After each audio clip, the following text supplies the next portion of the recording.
अरे अरे बहू, ये क्या कर रही हो? एसी क्यों निकलवा रही हो मेरे कमरे की? मैं वही गर्मी से मर जाऊंगी। नहीं माँ जी, अब कौन सी गर्मी पड़ती है? गर्मी तो आपके ज़माने में पड़ती थी और लोगों के पास ना लाइट था, ना पंखा था, ना एसी था। हाथ के पंखों से ही सब लोग काम चलाते थे। तो मैंने पूरे घर के लिए हाथ का पंखा मंगवा दिया है। पूरे घर की एसी निकलवा रही हूँ, कूलर भी पैक करवा रही हूँ। बहू अल्पना के मुंह से इतना सुनते ही कविता जी मन ही मन अपने आप को कोसने लगी।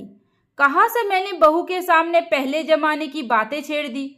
मुझे नहीं पता था ये मुझे इतना रुला देगी। असल में एक दिन अल्पना के सर में बहुत तेज दर्द हो रहा था, तो उसका पति विवेक खाना बना रहा था। इतना देखते ही कविता जी विवेक के ऊपर भड़क जाती है। अरे बेटा, तू खाना क्यों बना रहा है? बहू क्या कर रही है? माँ, उसके सर में तेज दर्द है, शायद गर्मी की वजह से हो सकता है। पूरी रात गर्मी से सो भी नहीं पाई है। गर्मी भी तो ऐसी पड़ रही है, ऊपर से घर का सारा काम। आज मेरी छुट्टी है, इसलिए मैंने उसे आराम करने के लिए बोल दिया। वाह बेटा, बहुत बढ़िया। इतनी गर्मी लग रही है, कुछ ज़्यादा ही सर पर चढ़ाकर नहीं रख दिया है तुमने अपनी पत्नी को? कौन सा काम करती है पूरे दिन? घर में हर जगह एसी लगवा कर रखी है, एक किचन ही तो है जिसमें एसी नहीं है। तेरा बस चले तो तू पत्नी के मोह में किचन में भी एसी लगवा दे। किचन की गर्मी वो सह नहीं पा रही है। इतनी भी कौन सी गर्मी है? कुकर में दाल चावल चढ़ा दिया, सब्जी में तड़का लगा दिया, गैस कम करके ढक दिया। घूमते टहलते मोबाइल देखते देखते खाना बन जा रहा है, उसी में गर्मी लग जा रही है। भैया, न खाने का टेस्ट होता है न कुछ, बस गर्मी लग जाती है। हमसे पूछो, हमने देखी है गर्मी। हमारे ज़माने में चूल्हे में आग जलते थे, पतीले में मिट्टी लगाते थे, फिर घड़ी का देखा 1 घंटा तो हम दाल पकाते थे। आग के सामने बैठकर सारा खाना बनाना होता था। हमारे तो सर में कभी दर्द ना हुआ। जितनी सुख सुविधा बढ़ती जा रही है, बीमारियां भी उतनी ही बढ़ती जा रही है। उस समय के खाने में टेस्ट भी होता था और अब नखरे हो गए हैं। अल्पना सब कुछ अपने कमरे में ही लेटी लेटी सुनती जा रही थी। आए दिन कविता जी के यही ताने होते थे। हमारे ज़माने में ये होता था, हमारे ज़माने में वो होता था।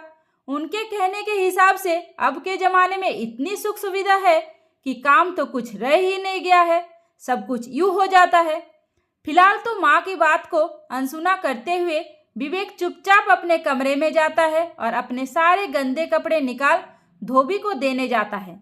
तभी दोबारा से फिर उसे कविता जी टोक देती है।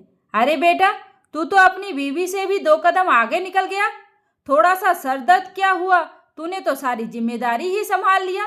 अब क्या मैडम मशीन में कपड़े भी नहीं धो सकती है?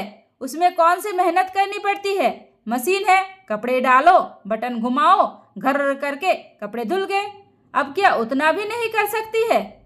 अल्पना के बर्दाश्त के बाहर होने लगा था ये सब। वो जब भी बीमार पड़ती थी तब कविता जी ऐसे ही घर में तांडव करती थी। खुद तो कोई मदद करती नहीं थी। उसकी बीमारी में भी कभी उन्होंने 1 गिलास पानी भी लेकर नहीं पिया है। बीमार होते ही बहू के अंदर इतनी कमियां निकालने लगती, उसकी बीमारी को नखरा बताने लगती थी। सास के ताने सुन सुनकर आखिरकार गुस्से में अल्पना उठकर आई और विवेक के हाथ से सारे कपड़े लेते हुए बोली, विवेक रहने दो, कोई कपड़ा धोबी के यहाँ नहीं जाएगा, सारे कपड़े यही रख दो। अभी देखो कैसे सारे कपड़े जादू से उड़कर मशीन में चले जाएंगे। प्लग भी लग जाएगा, सर्फ भी वॉशिंग मशीन में चला जाएगा, पाइप भी लग जाएगी और पानी भी चालू हो जाएगा। और तो और कपड़े धोकर बाहर भी निकल जाएगा, मशीन ही कपड़े सूखने के लिए डाल भी देगी। तुम बस बैठे बैठे देखो, अभी एक एक करके सारे कपड़े धुल जाएंगे। अल्पना की बात सुन विवेक हंसने लगा, जो कविता जी को बहुत ही बुरा लगा।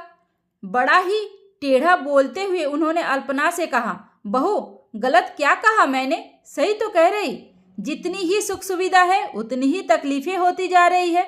सास की बातें सुन अल्पना कहती है, तो ठीक है माँ जी, एक काम करते हैं, हम आपके ही ज़माने में चलते हैं। हम दुनिया से हट के काम करेंगे आज से, बल्कि अभी से हम आपके ज़माने में चलते हैं। कहते हुए उसने तुरंत फ़ोन उठाया और एसी वाले को बुलाकर सारे घरों की एसी निकलवाने लगी। तो कविता जी चिल्लाने लगी, अरे बहू ऐसा क्यों कर रही है? इतनी गर्मी है, मुझे नींद नहीं आएगी। ये क्या तुम्हारे दिमाग में चल रहा है? माँ जी, अब सब कुछ आपके हिसाब से ही होगा, जैसा आप चाहती हैं। शुरुआत एसी से ही करूँगी। वैसे भी इस जमाने में गर्मी कौन सी पड़ी है? गर्मी तो आपके ज़माने में पड़ती थी। तो जब आप अपना ज़माना झेल चुकी है तो ये तो कुछ भी नहीं है। मैंने सबके लिए हाथ के पंखे मंगवा दिए हैं। सब हाथ के पंखे लेकर चलो। ना एसी चलेगी, ना कूलर चलेगा, ना ही पंखा चलेगा। कहते हुए अल्पना ने सारे घरों की एसी निकलवा दी, कूलर पैक करवा दिया। यहाँ तक कि लाइट भी उसने लिमिट में ही घर में रखा था। 24 घंटे में 6-7 घंटे की लाइट रखती थी, बाकी जाकर मेन स्विच ऑफ कर देती। विवेक कुछ नहीं बोला, क्योंकि वो भी कहीं ना कहीं अपनी माँ की हरकतों से परेशान हो गया था। वो हर छोटी छोटी बातों में अपने ज़माने में पहुंच जाया करती थी। बहू की हरकतें देख कविता जी विवेक से कहती है, अरे बेटा देख ले, अब बुढ़ापे में यही सब झेलना पड़ेगा। एसी निकलवा दिया इसने और तू खड़े खड़े देख रहा है। माँ सही तो कर रही है। इस जमाने से आपको बहुत तकलीफ है, इसलिए हम सब आपके ज़माने में ही चलते हैं, उसी के हिसाब से रहेंगे। एसी बंद हो गई, कूलर बंद हो गया, पंखा भी 24 घंटे में से मुश्किल से 6-7 घंटे ही चल पाएगा। उसमें भी अल्पना बीच बीच में लाइट काट देती है। अब गर्मी से कविता जी का हाल बेहाल हुआ था। एक तो बीमारी का शरीर, दवाइयों की गर्मी, ऊपर से इतनी भीषण गर्मी, उसमें भी एसी बंद, कूलर बंद। हाथ का पंखा कितना चलते हैं, हाथ दर्द करने लगता है। अपनी तकलीफ को कविता बेटी को फ़ोन पर लगातार सुनाए जा रही थी। क्या करूँ बेटा, नसीब खराब है, ऐसी डायन आ गई है, मुंह से कुछ निकलता है तुरंत लपक लेती है, बवाल कर देती है उसी बात को लेकर। क्या गलत बोला मैंने, अब तू ही बता। नहीं माँ, ये सब कुछ तो भैया का किया कराया है ना, उन्होंने ही तो भाभी को इतना सर पर चढ़ा रखा है। ननद ने भी माँ की हाँ में हाँ ही मिलाया। अल्पना ने जब देखा कि कविता जी उसकी शिकायत बेटी से कर रही है तो तुरंत ही कविता जी के पास जाकर फ़ोन लेते हुए कहती है, दीदी अभी आपको जितनी भी बातें करना है जी भर के कर लीजिए, क्योंकि आज के बाद से हम ये फ़ोन नहीं चलाएंगे। ये क्या बकवास कर रही हो बहू, फ़ोन क्यों नहीं चलाएंगे हम? भाभी आपका दिमाग तो ठीक है, फ़ोन नहीं रहेगा तो हालचाल कैसे मिलेगा? चिट्ठी से दीदी, चिट्ठी से। भाभी आप पागल तो नहीं हो गई हो? अब के ज़माने में चिट्ठी कहाँ चलती है? पता है दीदी मुझे कि ज़माना बहुत आगे निकल गया है, लेकिन ज़माने में घुसने के लिए आपकी माँ ही तो कह रही है, इसलिए चिट्ठी आपको कैसे भेजनी है वो आप देख लो, लेकिन फ़ोन तो अब बंद ही होगा। अब कविता जी के हाथ से उनका फ़ोन भी चला गया। खाना बनाने की बारी आई। 6 बजे से अल्पना ने मिट्टी का चूल्हा बनाकर पतीले में मिट्टी लगाकर आग पर चढ़ा दिया। आग जलाए ना जले, जितने भी प्लास्टिक मिले, पेपर मिले, लकड़ियाँ टूट के लाई, सारा फूंक दिया। पूरा घर धुएं से भर गया, लेकिन आग जलने का नाम ही नहीं ले रही थी। फिर भी अल्पना लगी रही। पतीली की दाल 6 बजे से बनाते बनाते 8 बज गए, अभी तक दाल भी नहीं बन पाई थी। पूरा घर धुआं से धुआं हो गया था। कविता जी भागते हुए आई और अल्पना पर चिल्लाते हुए बोल पड़ी, बहू ये क्या तरीका है, पूरे घर में धुआं भर दिया तुमने, सांस लेना मुश्किल हो गया है। मैं क्या करूं माँ जी, मैं 2 घंटे से ट्राई कर रही हूँ, आग जल ही नहीं रही है, जल जाती है फिर बुझ जा रही है। एक बार आप सही से लगा दीजिए ना, मुझे तो आता नहीं है। बहू बस करो, बहुत हो गया, जाकर शांति से गैस पर खाना बनाओ। नहीं माँ जी, बिल्कुल नहीं, गैस पर खाना क्यों बनेगा, उसे खाने में कोई स्वाद ही नहीं होता है। खाने का स्वाद तो आग के चूल्हे पर आएगा, आप बस आग जला दीजिए। मैं आज खाना बनाकर ही रहूँगी, दाल बस होने ही वाली है। कविता जी ने घड़ी देखा, 8 बज रहे थे, 9 बजे तक उन्होंने खाना चाहिए था। पतीली की दाल देखी, वो भी अभी ऐसे ही नाच रही थी। कविता जी ने मन ही मन में सोचा कि अब 3 घंटे में उसकी दाल नहीं बन पाई तो रोटी सब्जी चावल कैसे बनाएगी, ये तो पूरी रात ही निकाल देगी इसमें। और मेरी दवाई, मेरा खाना, सब कुछ रह जाएगा। ठंडी हवा से तो दूर कर ही दिया इसने। लाइट कम होने के चलते ठंडा पानी भी मुश्किल है मिलना। मोबाइल भी ले लिया अरे अब ये खाना, अगर खाना भी ना मिलेगा तो? ये तो पुराने जमाने के नाम पर मुझसे बदला निकाल रही है। कविता जी ने कितनी बार कहा अल्पना से, बहू छोड़ो ना ये सब कुछ, खाना गैस पर बना लो। लेकिन अल्पना अभी भी अपनी ही जिद पर। नहीं माँ जी, आप चिंता मत करिए, बस खाना 1 घंटे के अंदर में बन जाएगा। लेकिन 1 घंटा उसका 10 बजे तक भी नहीं हुआ। अब कविता जी अपने दिल की बात कहे तो किसे कहे? अल्पना ने फोन भी तो लेकर रख दिया है। ना खुद अपनी माँ से बात करती थी, ना ही कविता जी को उनकी बेटी से बातें करने देती थी। विवेक भी आ गया, वो भी जाकर अल्पना के पास बैठ आग जलाने की कोशिश करने लगा। पूरा घर धुएं से भर गया था, सब खासे जा रहे थे, लेकिन फिर भी अल्पना चूल्हे पर खाना बनाने में बिजी थी। ना बेटा सुनने वाला था, ना बहू सुनने वाली थी। एक तो इतनी भीषण गर्मी, ऊपर से धुआं, सांस लेने में भी दिक्कत हो रही थी। न लाइट है, न पंखा है, ठंडा पानी तक पीने को नहीं मिल रहा था।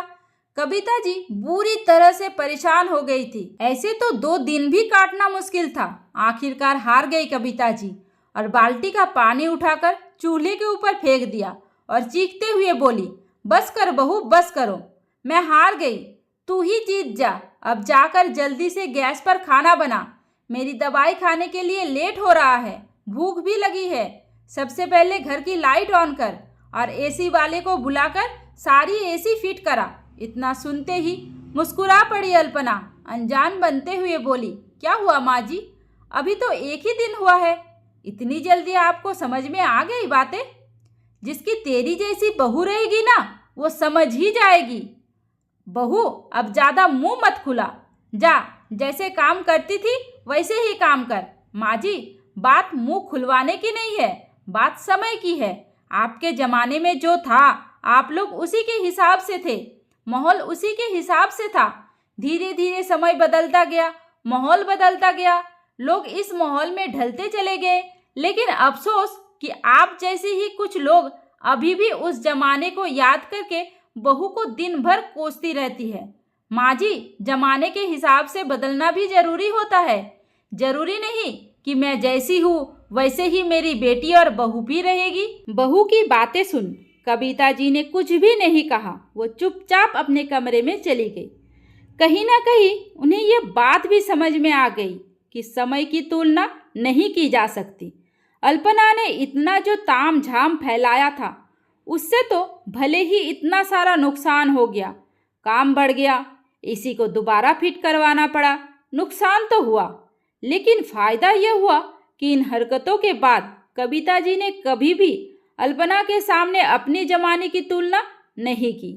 तो दोस्तों, अल्पना ने जो किया, क्या वो सही किया? मुझे कमेंट करके ज़रूर बताइए। ये कहानी पूरी तरह से काल्पनिक है, कृपया इसे वास्तविकता से ना जोड़ें। उम्मीद करती हूँ आपको हमारी कहानी पसंद आई होगी। कहानी पसंद आई है तो वीडियो को लाइक करें, चैनल पर नए हैं तो चैनल को सब्सक्राइब करें और हाँ, नोटिफिकेशन बेल को ज़रूर दबाइए ताकि अगली अपडेट सबसे पहले आपको मिले। धन्यवाद।